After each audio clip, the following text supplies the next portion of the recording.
tonight's a special night. This brother hasn't really been part of the scene for a whole long time, but first time I heard him, I couldn't wait for him to do a feature. I did mention that we were going to do a press night tonight. Unfortunately, due to my health issues, we're going to push that back. We will have a new laureate named shortly, so we're probably going to wait a couple of months before we do our press night, so they can have all the fame shown on them appropriately. I wish there was more I could tell you about this brother. He's bad, man, and you need to hear him. So count yourself among the lucky few. Without further ado, give it up for Antonio Howard, Peggy's son.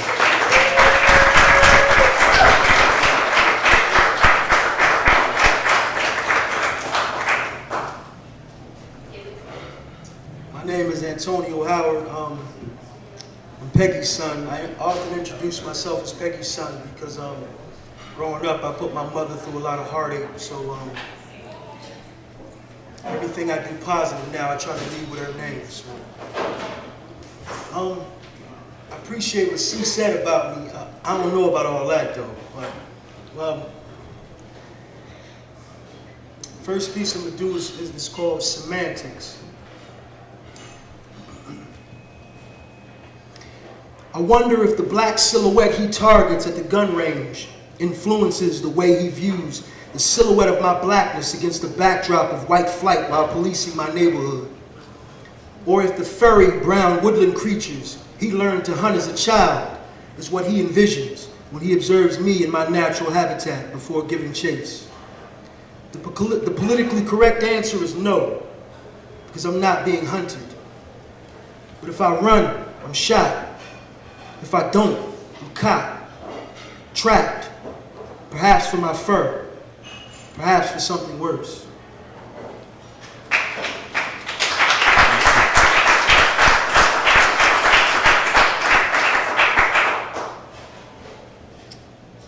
The next one is titled, I'm not saying that I'm saying what you think I'm saying. Truth is the property of the national cause, so saith Frantz Fanon on page 50 of his analysis concerning violence, and so saith me now that I'm able to see in that statement what he was able to see as far back as 1963. And that was 13 years before I was ever even conceived, and would you believe that for as long as I had been around it, I'm just now starting to get down, and in fact, I've only recently became aware of the history of the tribe of Mau Mau. Now I know that I'm blessed to be among those who've been blessed to know. But since being in the know, I've arrived at the conclusion that it ain't enough to just know. At least not no more. See, it's one thing to know about COINTELPRO in both its historic and contemporary context, but to set about developing a strategy that not only counters its effects, but permanently keeps their ass in check, would I take a whole different mindset. See, consciousness is just the awareness of there being a problem, seeing the problem. Consciousness is just a matter of my voice traveling the distance from here to your ears at the rate of 1,120 feet per second, but being a solutionary. What that entails, identifying the enemy, determining his objective, countering his plans, and in effect, making that motherfucker disappear. Now, I'm not saying that I'm saying what you think I'm saying. But if you think you heard me say it, well, then that's the way it was meant for you to understand. See, we are not all willing to go to the same extents and lengths to prove our commitments, especially against an adversary as formidable as this, but that is not the problem. The problem is that those of you who are not willing to accompany us in the resistance against our enemies for the modern-day lynching of our children seem all too willing to set about killing the spirit in those of us who are. First thing come out your mouth is, brother, that ain't the way. But what you failed to say is that the reason things are the way they are today is because we've only been willing to try every other way. You got 1,000,001 excuses why we shouldn't be as ruthless towards our enemies as they've been toward our families. 1,001 justifications why we should not face them the way they faced us. Some of you even go so far as to feed me 33 1/3 degrees of why we need enemies like these. You camouflage your true intent behind catchphrases like, we shall overcome, and conversations about how much you relate and understand how the disenfranchised need a change of pace, but not through revolution. Because in actuality, you just want to assimilate.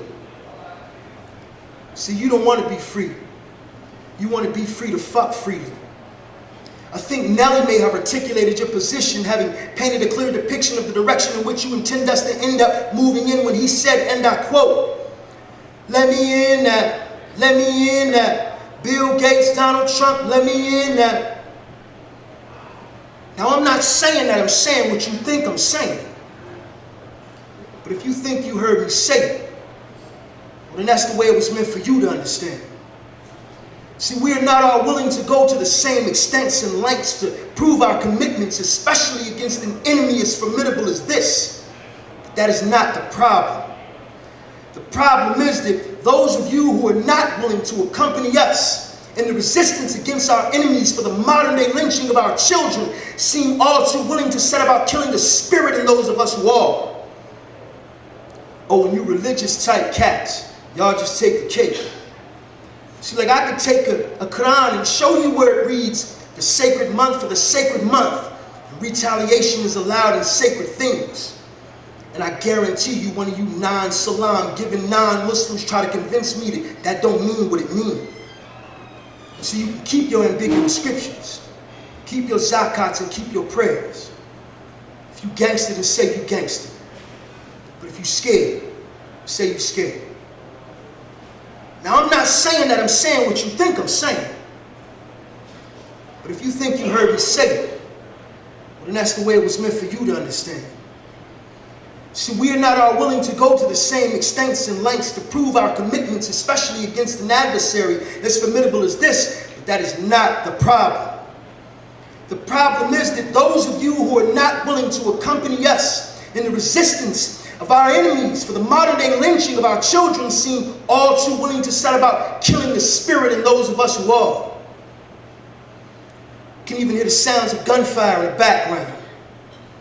And I recently discovered that that was the sound of our enemies training and conditioning themselves, preparing to defend themselves against the same hypothetical scenarios and situations they've managed to convince us are not likely to take place in our lifetime. And so we spend our time trying to turn dope money to rap money to try to generate enough money to convert a Humvee into a stretch limousine. In fact, everything with military applications, we take it and turn it into a fashion statement. And even that's an understatement when you consider the fact that FUBU back in the day was making replica bulletproof vests. And I'm not saying that, I'm saying what you think I'm saying. But if you think you heard me say it, well, then that's the way it was meant for you to understand. Because we are not all willing to go to the same extents and lengths to prove our commitments, especially against an adversary as formidable as this. But that is not the problem. The problem is that those of you who are not willing to accompany us in the resistance of our enemies for the modern day lynching of our children seem all too willing to set about killing the spirit in those of us who are. And just so we're clear about exactly what it is I'm saying, I'm not saying that, I'm saying what you think I'm saying. But if you think you heard me say it, then me and you got plans.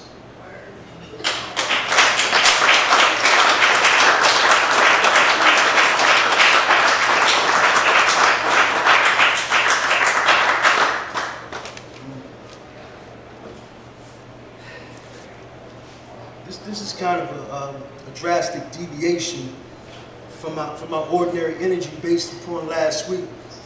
A brother walked up to me and said, so you the angry black man. And I was kind of disheartened by that because poetry to me is cathartic. And it wasn't until I started writing poetry in particular, that I realized how to be dangerous. I committed a lot of acts of violence in my life, and I thought I was somebody. I thought I was dangerous, and I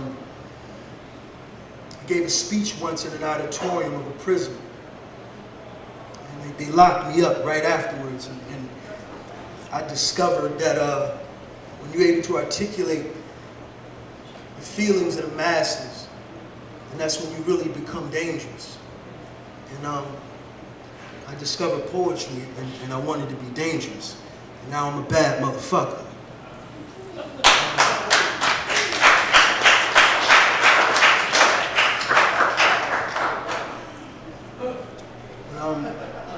This is a homage to some sisters I grew up with. I had an affinity for some of their behaviors. One of them was when women say, you better stop. But listen to the piece. It's pretty short, so don't judge me. I'm in touch with my inner self. So, from your lips to your hips, combined with the movements of neck and wrist that signify that this stimulates cells in me that render me, well, most of me, motionless, petrified, and curved to the left side stiff. Wounded by the warmth of your womb, consumed by your ebony, thick, feminine accent, saying things like, that's curt, and you better stop. All timid as I touch and comment on the sweet scent of your locks. Knock, knock. You better stop. Knock, knock. Ooh, you better stop. I'm curious as to why your head wrap matches your socks. My eyes search everywhere between, meaning to find your spot. All while knowing the best of you is not sexual, but mental. I'll tend to the needs expressed through your walk, but only after we've talked and you've caught my vibe, my nose and third eye wide open vibe. I need you to need me to need you to say, ooh, you better stop. Whisper our names with the same depth and range of a soft wind that marks the end of seasonal change. I've traveled a long way, a distance of 9 months and some days, compounded by 41 years of interest, just to hear you say, ooh, you better stop.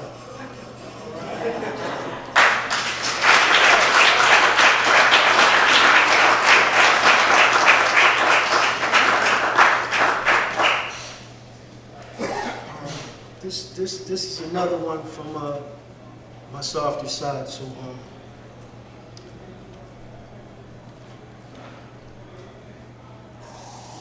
what's going on, sis? Do you need me to need you the way that I do, for the reasons I do, and the ways I got you believing I do? Dig this. It's 5:45 and I'm sprung.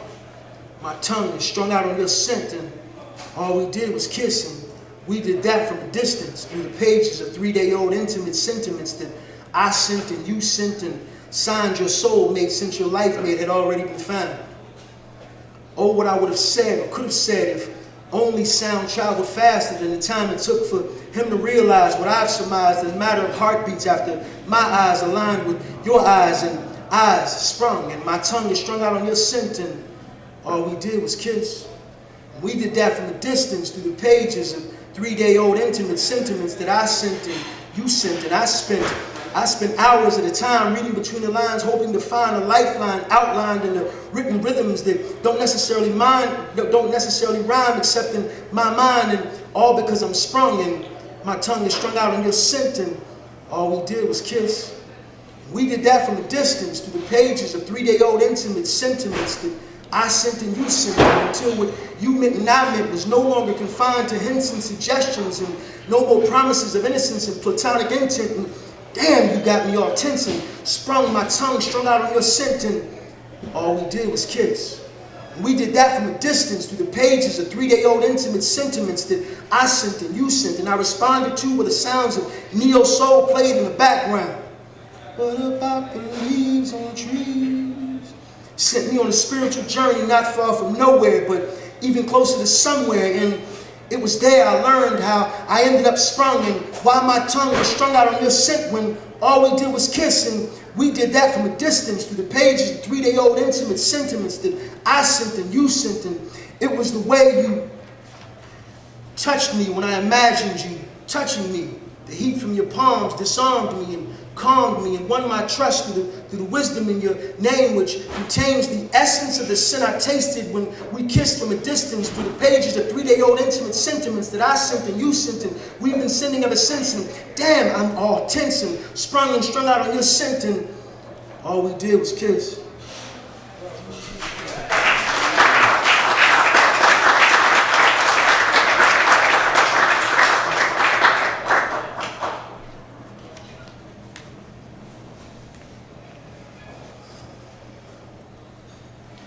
This piece is called Breaking News.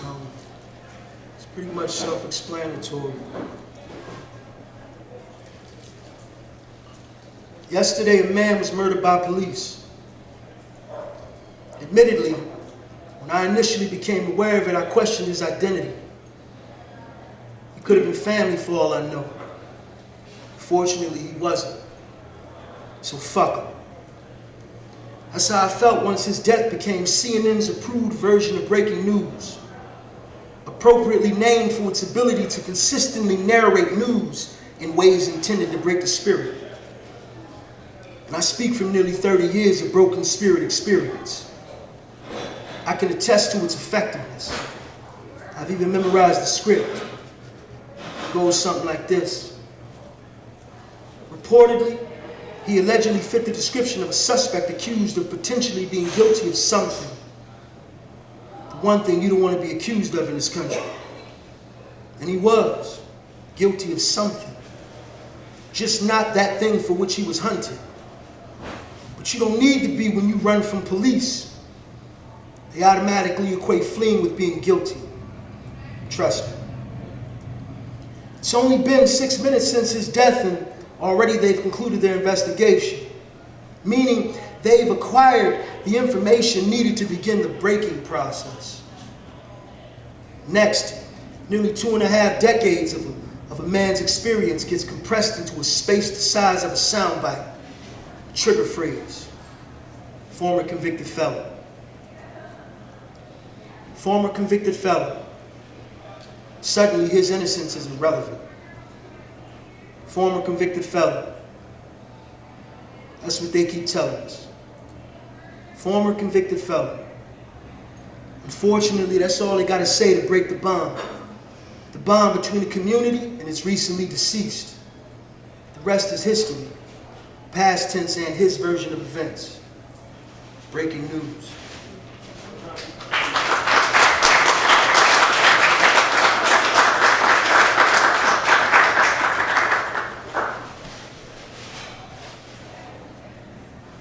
This is a piece I wrote while I was in a hole, beleaguered, tortured. It's called a soldier's eulogy. I was in a real different headspace back then. Real different headspace back then. And I only got part of this poem because the rest of it came up missing. And this part didn't come up missing because it was written on toilet paper and sent to my next door neighbor.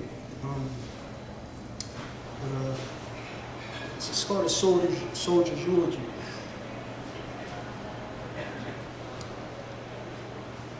I dedicate this to all the brothers and sisters that I can't get to. Next generation of Assata Shakurs, Huey P. Newtons who inherit the wars. If you hearing this piece from anybody but me, then it mean I ain't make it back.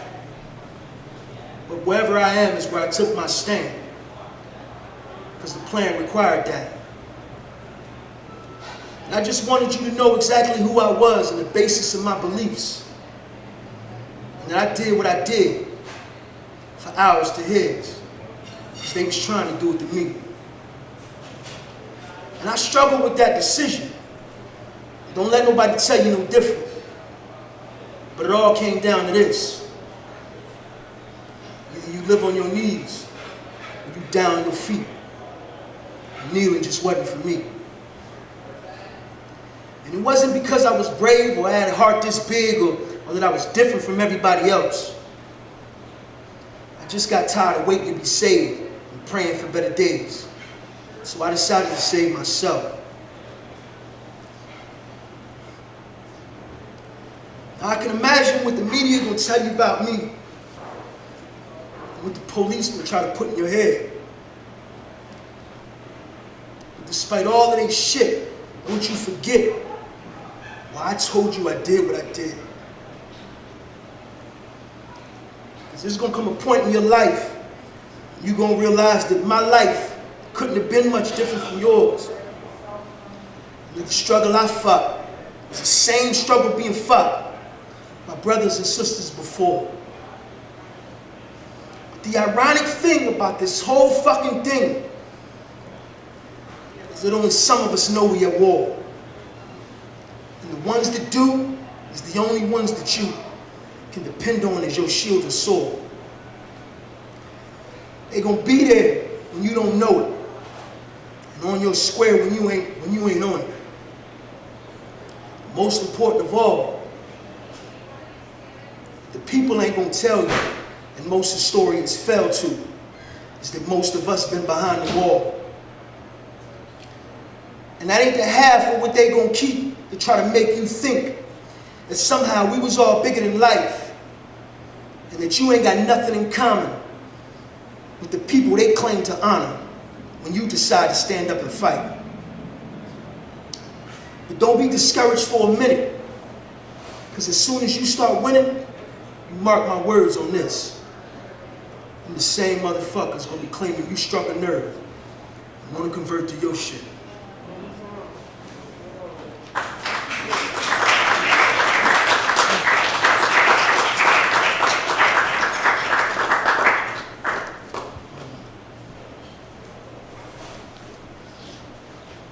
I figure it's appropriate to close with this piece I dedicated to my mom. It's called Burden.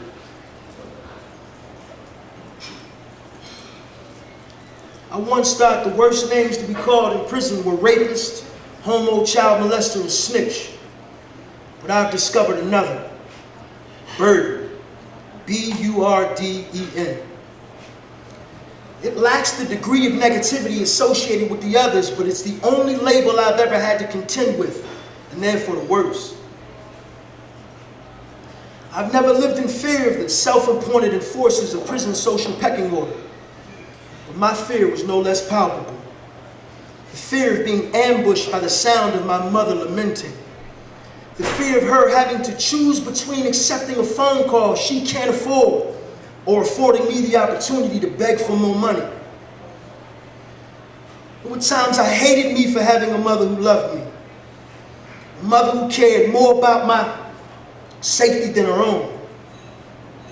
A mother willing to travel a half-day's distance for a 1-hour visit. A mother willing to endure searches, randomly stripped of her dignity just to see me. A mother who reached back for me. A mother willing to wade through a sea of my enemies just to find me and arm me. My one-woman army. I've been in prison since the age of 15, but I ain't never been called nobody's peace because I was too weak to fight back. But I was robbed of my peace knowing I should be home to help her fight back. To defend her against the onslaught of insults brought on by her inability to reconcile her son's imprisonment. My wounds, though internal, bleed the same blood as a throat cut in retaliation for telling. But my story is usually told by men who don't know it. So it don't get told unless I tell it. And I tell it through puncture wounds inflicted by double-edged epiphanies instead of ice picks. So what, I ain't a snitch. So what, I've never experienced being ostracized by my peers because of the nature of my crime. Not only have I done time, I've done the worst kind as a burden to my mother.